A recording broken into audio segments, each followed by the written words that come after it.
Bueno, vamos a conversar con Oscar Doval, consultor financiero.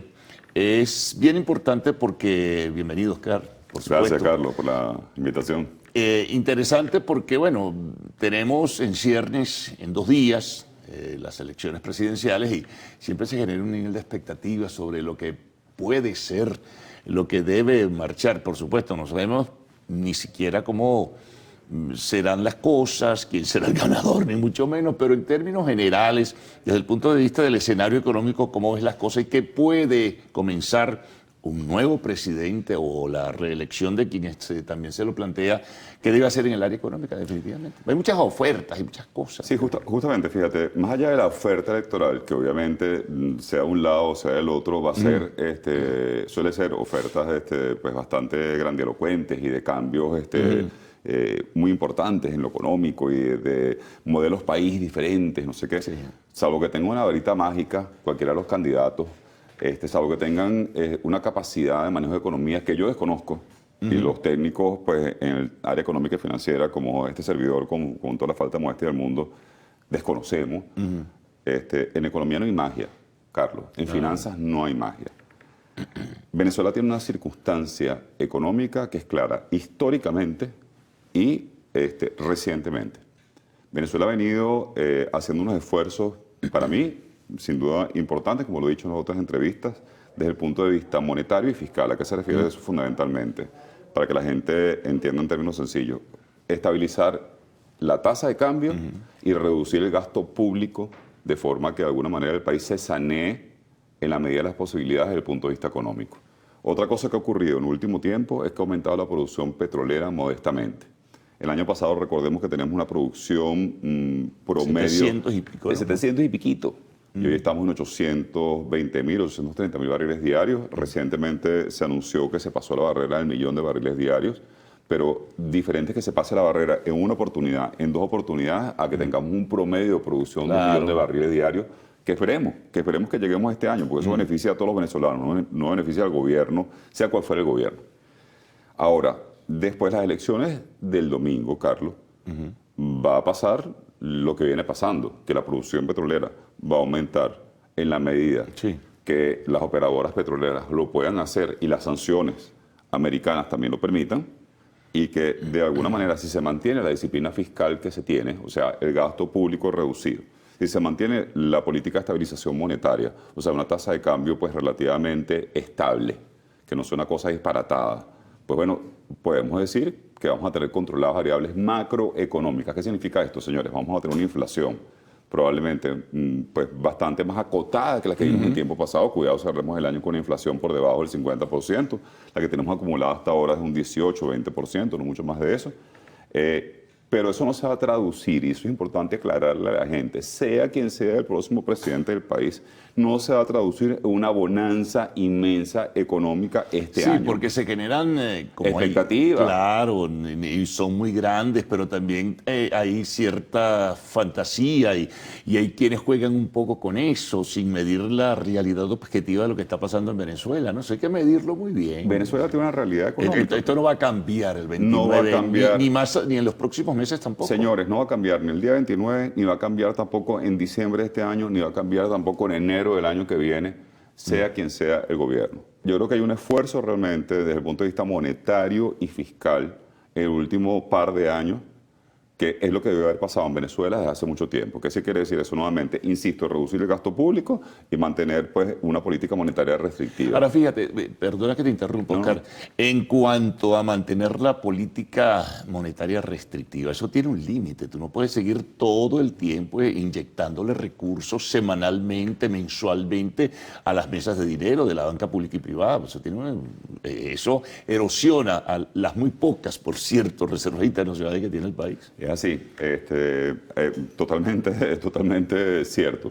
¿Qué es lo que pasa? Que hasta que Venezuela no tenga una mejora estructural desde el punto de vista de ingresos, en Venezuela el PIB, el Producto Interno Bruto, está ligado a la industria petrolera. Nos guste o nos disguste, eso ha sido así, es así y muy probablemente será así.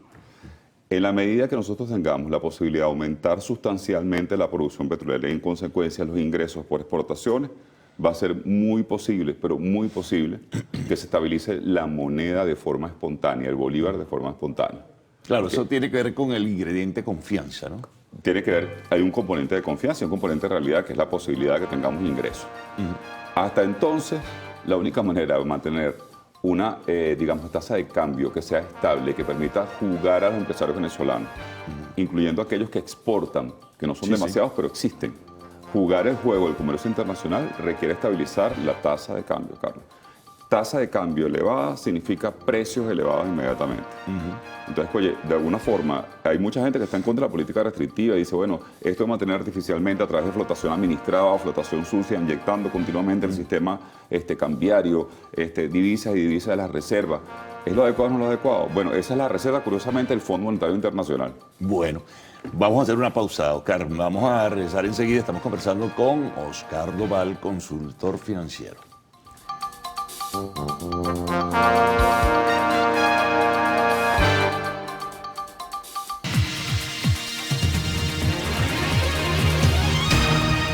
Bien, continuamos con Oscar Doval, consultor financiero. Sigamos con estos temas que son bien interesantes, ¿no? Gane quien gane. Hay un detalle. La empresa privada viene involucrándose dentro de lo que es la orientación estratégica, pudiera llamarse así, que tiene el actual gobierno. Ahora bien, eso tiene que mantenerse porque tú no vas a poder corregir esos desequilibrios macroeconómicos si tú no involucras a la empresa privada, le das mayor fuerza, mayor empuje y una recuperación fundamental de la economía nacional y de la producción nacional, ¿no? Porque tampoco puedes exportar si la producción es muy escasa. Es así. En los países normales, donde las cosas ocurren normalmente, la empresa privada trabaja de la mano del gobierno, sea quien sea el gobierno, con el objeto de generar fundamentalmente crecimiento del sector privado y prosperidad. Esa fórmula es infalible. En Venezuela hubo un momento bastante extraño, bastante disociado, diría yo, donde la empresa, el sector privado, no quiero generalizar, pero una buena parte del sector privado se erigió como un factor político. Sí. Y estamos hablando, nosotros, tú y yo que lo vivimos, Carlos, desde el paro petrolero del 2002, donde la empresa privada se erigió como un partido político. ¿Okay? Eso definitivamente lo que hizo, lejos de ayudar al crecimiento económico de Venezuela, lejos de moderar incluso las políticas económicas del gobierno, fue enrarecer y complejizar la economía nacional. Que no es lo que ocurre hoy en día. Que no es lo que ha ocurrido hoy en día. Hoy en día, como tú dices, ha primado la sindéresis dentro del sector privado y hay un acercamiento sector privado-gobierno y gobierno-sector privado también. Donde estamos, te lo digo como representante de Cámara, estamos trabajando juntos pensando en la economía nacional y en el bienestar de los venezolanos. Eso tiene que ocurrir con el candidato que gane las elecciones, sea quien sea el candidato oficialista, sea un candidato opositor, sea que sea. Eso no se puede deslindar. En cualquier país que tenga mediano grado de sanidad económica, sector privado tiene que trabajar de la mano con el gobierno, si no, no hay posibilidad de crecimiento. Fíjate, te iba a comentar que lo citaste antes en el segmento anterior, el caso de las sanciones de los Estados Unidos, pero en los últimos meses, a partir de abril, mayo, esas sanciones, uno pudiera decir que fueron matizadas. No fue un torniquete tampoco... Chicos, yo creo que lo hablamos en alguna entrevista anterior, yo estaba realmente, pero bastante afectado con el tema de la reimposición de la sanción. Ellos enviaron señales, el gobierno de Estados Unidos, y luego esas señales se convirtieron en indicios claros de que no iban a apretar ese torniquete. No han apretado el torniquete. Hay un contexto y un escenario mundial diferente también. Totalmente. Para los Estados Unidos, yo creo que de alguna forma Venezuela es estratégica como reserva de energía. Y la verdad es que han venido concediendo licencias individuales de la OFAC, de la Oficina de Control de Activos Extranjeros, del gobierno americano, licencias para la explotación gasífera y petrolera a unos y a otros, incluso para empresas de servicios. Tanto es así que en estos días no solamente se renovó la licencia de Chevron, se renovó la licencia de Chevron hasta el 2050. Pero aparte de eso, hay acercamientos clarísimos. Se han otorgado unas 4 licencias individuales a operadoras petroleras internacionales. Y además hay un acercamiento que en estos días salió publicado de la British Petroleum, de la BP, a Venezuela, con intenciones de entrar nuevamente.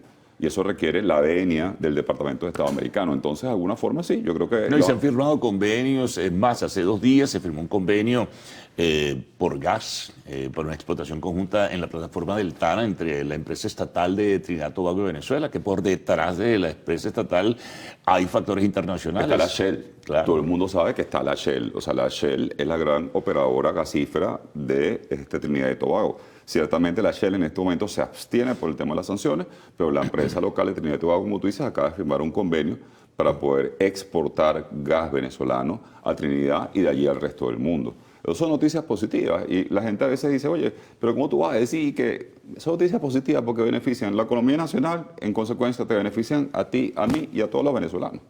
Ahora, de todas formas, hay que seguir, gane quien gane, en ese sentido, seguir trabajando para desmontar una serie de situaciones que afectan el desarrollo de la economía, la recuperación, en definitiva, de la economía venezolana. ¿Cuáles pudieran ser esos factores que debería trabajar el gobierno que fuese después del 28 de julio? Confianza y más confianza. Venezuela requiere ingente cantidad de inversión extranjera directa para la recuperación del sector petrolero, sector gasífero, sector de servicios públicos, que lo tenemos bastante afectado, para todos los sectores de la economía. Requerimos inversiones importantes en un plazo de tiempo que además no es corto.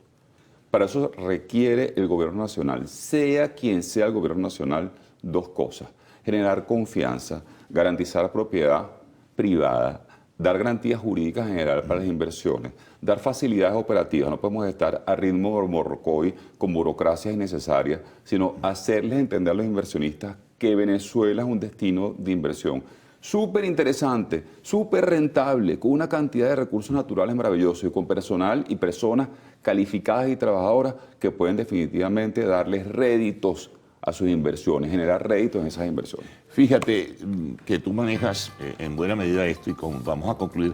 ¿Qué información te llega? ¿Qué sientes? ¿Qué percibes tú internacionalmente sobre el nivel de expectativas que existe, lo que pueda pasar pasado mañana domingo?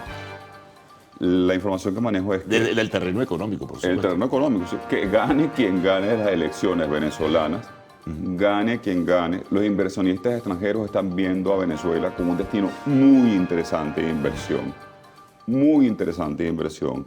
Y hay aproximaciones continuas de los inversionistas al gobierno actual y a nosotros, el sector privado, buscando entrar en Venezuela para meter sus reales y ver rendimiento de esos reales, cosa que va a beneficiar a todos los venezolanos. Nuevamente, aquí no hay soluciones mágicas, ni son cuestiones de 2 semanas. Entonces, lo que tenemos que seguir trabajando todos los venezolanos, independientemente de quién sea el triunfador de las elecciones del domingo 28, es por el bienestar económico, el crecimiento económico de Venezuela y abrir los brazos a los inversionistas que quieren meter sus reales en Venezuela. Bueno, muchísimas gracias por estas orientaciones, Oscar, en ese sentido. A ver qué pasa. Por cierto, quiero recordarles, hoy es viernes, que este domingo estaremos desde las 5:30 de la mañana. Atención con el horario. Comenzaremos nuestra transmisión a las 5:30 de la mañana en la cobertura especial por las elecciones, opción 2024, elecciones presidenciales. Así que bueno, por lo demás les invito a continuar en nuestra audiencia porque ya viene el segmento de lo actual. Así que adelante.